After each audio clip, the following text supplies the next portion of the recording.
Welcome back to part 2 of our Behavior, Stress, and the Brain, oh my, workshop series.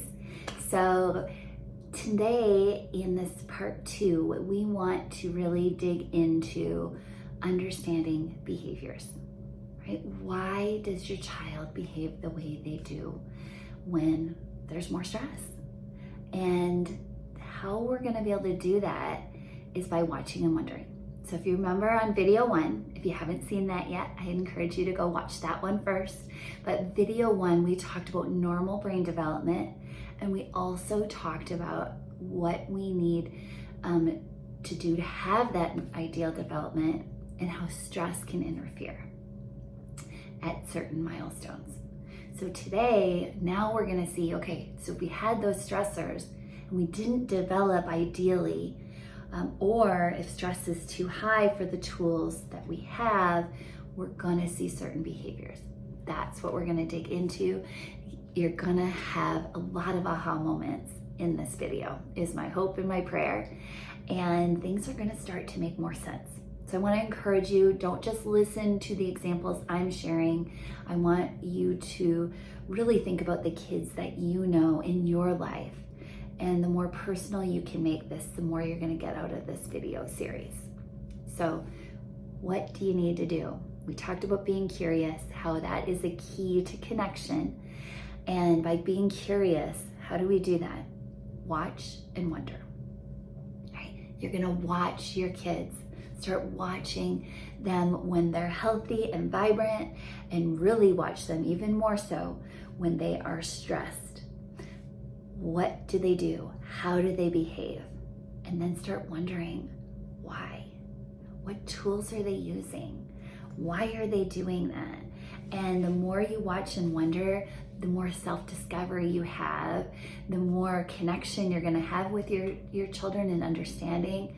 But even more than that, you're gonna start to be able to support them even better. And that's really the point of the third video, where we're gonna give some more tools, but it starts with watching and wondering. So, are there any bad kids? I believe there are no bad kids. There are only stressed kids. How about parents? Are there bad parents? I don't believe there's any bad parents. Do not beat yourself up in this process. I did when I first heard this information, because we had consequences and punishments for a lot of the behaviors we saw in our kids, and we didn't know that those were a window into them being stressed, right? A window into their brain. We thought that they were just being defiant, or they just weren't listening to us, or they just didn't care. And the more I learned, I realized, no, that's not the case. But again, we did the best we could. You are doing the best you can, right? And you're here to learn more. So there are no bad parents. There are only stressed out parents who are also, right, trying to just survive sometimes. And how about behaviors? There are no purposeless behaviors. Every behavior has a reason, right? There's a reason for all behavior, and behaviors are a window into your child's brain. So I want you to remember that. Behavior is a window into the brain. So some behaviors you could be seeing. You could be seeing or hearing a lot of screaming, maybe some crying, throwing things. If your child's really struggling, my hair's a little crazy, you could see hitting, lashing out, losing control altogether. Or you may be seeing some whining, hearing some whining that never sounds good to a parent's ears. They could be hurting themselves or others, or sulking, right? Nothing's fair. They never get their way. It's all better for everyone else. Just sulking. Or you're seeing they're holding it all together. They're doing a good job, but often their face flushes. Right? These are all windows into a stressed brain. They could have clenched fists. They could just always be tight. Even if they're not hitting, they're always on edge, or stomping their feet. rolling their eyes. If you have teenagers, you could see that a lot. I have 3 teenagers. Unable to speak anymore. They're just, all of a sudden, they don't have the words to communicate. And it's like they're not hearing anything you're saying. Or they could be having some physical complaints, stomach aches, headaches, just all sorts of different complaints about even how they feel physically. These are all behaviors or all indicators of a child who is in a stress state. So do you know this child who one moment super happy and then the next moment they're hitting someone, right? Whether it's hitting you or pulling a friend's hair or trying to bite someone if they're really little, but totally inappropriate. And they may have, if they're older than preschool age, they may have a little more, right, prefrontal control over those emotions, but yet you can still, they are getting so upset and impulsive, way more than what is ideal. What's happening there? Well, that is a child who, as they're trying to go through, right, this ideal trajectory, you remember primitive reflexes, then we have our gross and fine motor, start with gross motor, and then we start to develop fine motor skills more and more, auditory, verbal, and then visual cognition. Well, all of that gets thrown out when we get into a stress state. When your child gets stressed out, it's like they flip the lid. So if we say this is your prefrontal cortex and here's the brainstem, when a child gets stressed, they flip the lid. And when they flip the lid, it's like there's a baby gate blocking the two. If you picture stairs from the lower part of the house with the kitchen and the living room, all the mandatory stuff that we need to survive, it's all in the downstairs, right? In the upstairs, we've got this beautiful library with all these windows, maybe some bedrooms, but it's where all of the rational thinking happens. And ideally, we can go up and down between those two. But what can happen, and it can happen not just in kids, but in adults as well, is when a stress comes in higher than what we can control and have the capacity in that moment to handle, we can flip our lid. And all of a sudden, we're living only in the hindbrain. And that's when you start to see fight or flight. So fight is, again, just they're on edge and you don't know what they're gonna do. If they're gonna hurt themselves, hurt somebody else, you know they're not a bad kid. They're such a sweet, loving kid. Your child is amazing. But there's moments where you just can't understand. You don't even know who they are, what took over. Well, it's all hindbrain. It's all big emotions, right side of the brain and the primitive part of the brain. So that's one response when we really flip the lid. The other response can be more of an anxious, right? More of a freeze. And that's that child who won't let go of mom's leg, right? Because she's having so much separation anxiety.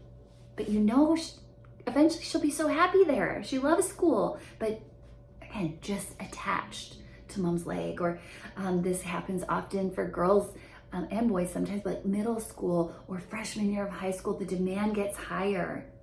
And so all of a sudden they drop down and now they don't want to leave their room.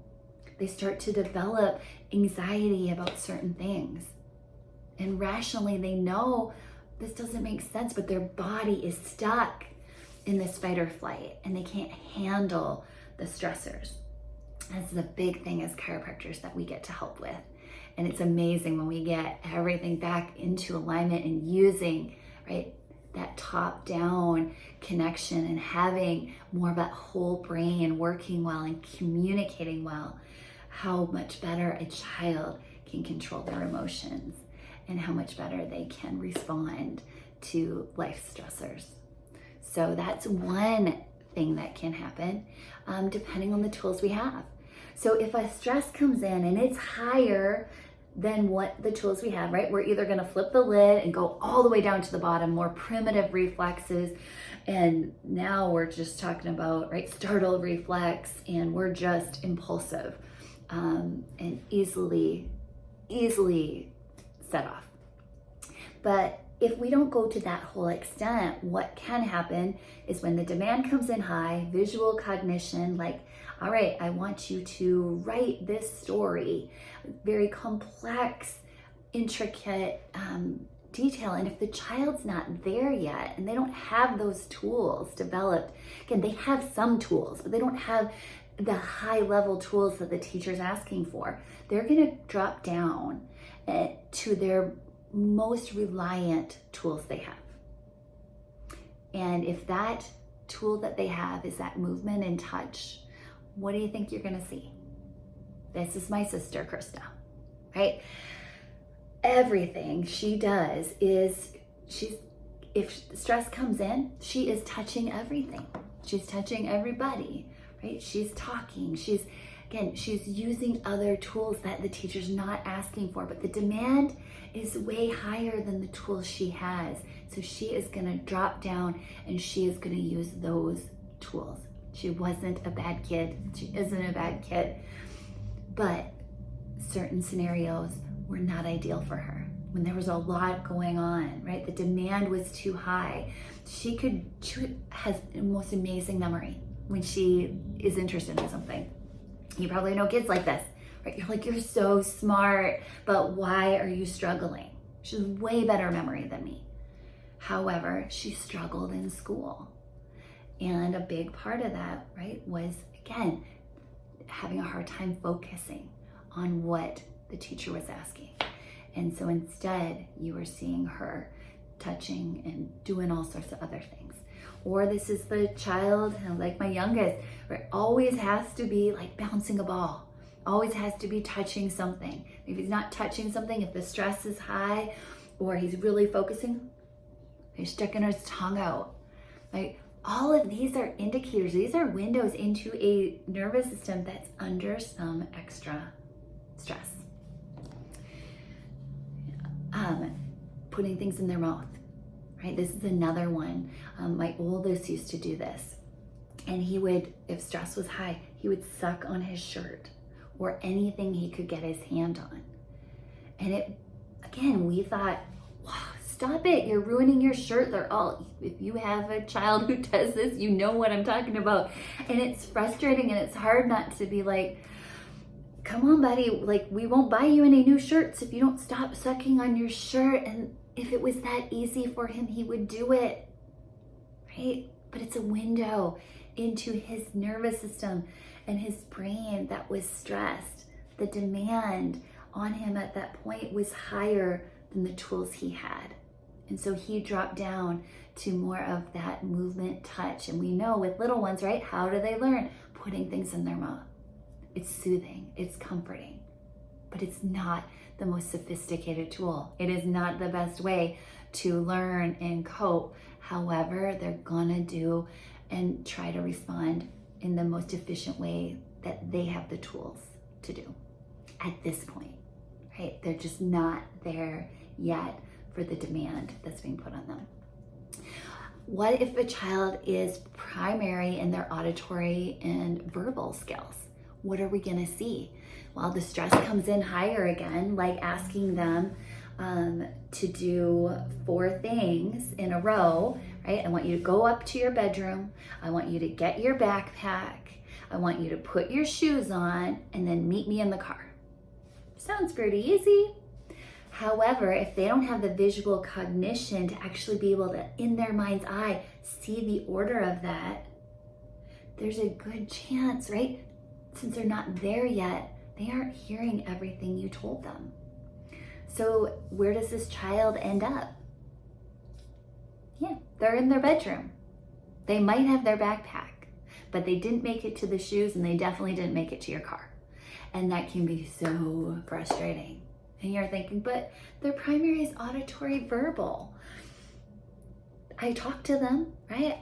I used words, yeah, but they couldn't see it. And And if they can't see it, right, they can't respond. But how does a child respond? Now you start getting irritated. Come on, you gotta get in the car, we're gonna be late. And so now all of a sudden they're covering up their ears. And that makes you even more frustrated, right? But they're trying to decrease their demand. They're trying to control their environment. They're trying to control their primary tool is auditory verbal, and someone else's voice is coming in louder than theirs. So they're gonna cover their ears. Or they may start talking really, really loud, right? In the car after you finally got in there and picked them up and grabbed all their stuff and their shoes and you're running out the door. Now all of a sudden they're like screaming in the car. You're like, I can hear you, quiet, right? But they're trying to decrease the demand, right? The music's on and they're trying to decrease the demand. They're trying to control the world in whatever way they can. Those are the tools that they have. Or they may start having a stutter, or they may start doing a verbal tick, clearing their throat, like things that you're like, what are you doing? Stop that. And you think it's just, oh, it's just like temporary. And sometimes it is. But if it goes on for more than a couple of weeks, this is a window into their brain. And when you watch and wonder, you'll see when stress gets higher, that thing, that deflection, right, that behavior starts to come out more and more frequent. So again, another window into their brain. So how can you feel with all this? This can be stressful, right? I know as a parent myself, when you have a child struggling, it is hard and it's consuming, and you have your own other stressors. And this is just one more thing that you just, how can you even get the energy and the capacity and the time to help? And what can you do to help? It is a really frustrating place to be as a parent. It can feel hopeless. You can feel alone. You can feel like you're drowning, right? There can be more stress usually in the home, more fighting. And I want to encourage you because I've been there. My oldest, when he was in first grade, we were struggling. And we didn't realize how bad we were struggling until we got a phone call from his teacher. But we had been doing he was in first grade and we were doing 1 hour, 2 hours of homework a night. We were fighting over it. We were, it was like pulling teeth to get him to do it. And it was taking so long for something so little. And he's a smart kid. And we were just frustrated and we didn't know what to do, but we just, other than we just got to keep working harder and hopefully it'll click. And so we just kept working harder and he started having headaches. I'm a chiropractor, I'm adjusting him, he's still getting headaches. We're just at our wit's end. And then we get a call from his teacher saying, something's wrong. I don't know what it is, but there's some sort of learning disability or something. And our world kind of stopped. And once we processed it, it was relieving in some ways, recognizing, okay, what we're doing isn't normal and we don't have to keep doing this. But it was scary. We didn't know what was wrong, what was going on. And we ended up getting his eyes checked. It's a window into the brain, right? Eyes are a direct window into the brain. And he was seeing double. His eyes weren't converging. And the doctor told us he will most likely grow out of this, or we can help. Right? Ideally, right, they're able to do this early on, 3 to 5 years of age, right? He's already much older than that, still hasn't clicked. We could do vision therapy and that should help. And so again, we're we will do whatever, right? This is not working, what we're doing, tell us what we need to do. And so he started vision therapy. We started getting him adjusted more frequently. We started decreasing his demand. We had him do first grade a second time, even though teachers were like, no, he's okay. We gave him more tools to handle stressors. And we just made sure, right, his needs were met. We made sure he was we were creating an environment for his brain to blossom. And that next year, he just took off with his reading. And it was really amazing.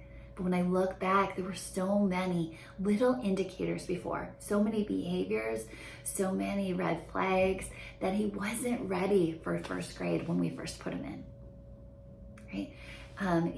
As far as his milestones go, he was having a hard time. He wasn't taking steps. Like, he would step and then, right, instead of one at a time, which is, again, a developmental window into a gross motor system that wasn't fully developed yet. And fine motor, how he held his pen, and then the sucking of his shirts. All of these were indicators that stress and demand was higher than the tools our son had at that time. And so that's what we're going to go into on the third video.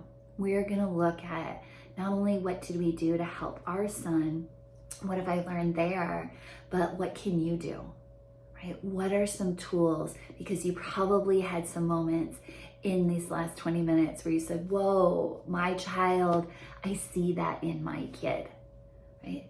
And if that's the case, I'm going to give you some tools, what you can do to help your child have less deflections, less behaviors, and just more tools to handle the stressors. How do we get your child out of the deep end, right? And how do we help them really thrive? Not just survive, not just tread water, but truly thrive.